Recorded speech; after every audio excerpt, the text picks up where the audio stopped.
Hello everybody, welcome back to the 37 Info channel. In today's video, I'll show you how to easily manage the paper feed settings on your CANON i-SENSYS MF657Cdw.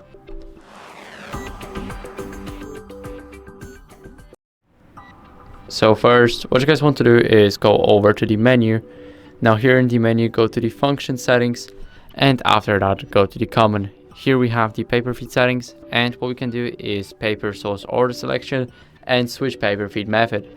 So the first one, basically, we have the copy, printer, receive, our fax, and other. Now here in the switch paper feed method, we have the multi-purpose tray and the first drawer. So we can either prioritize speed or the print side.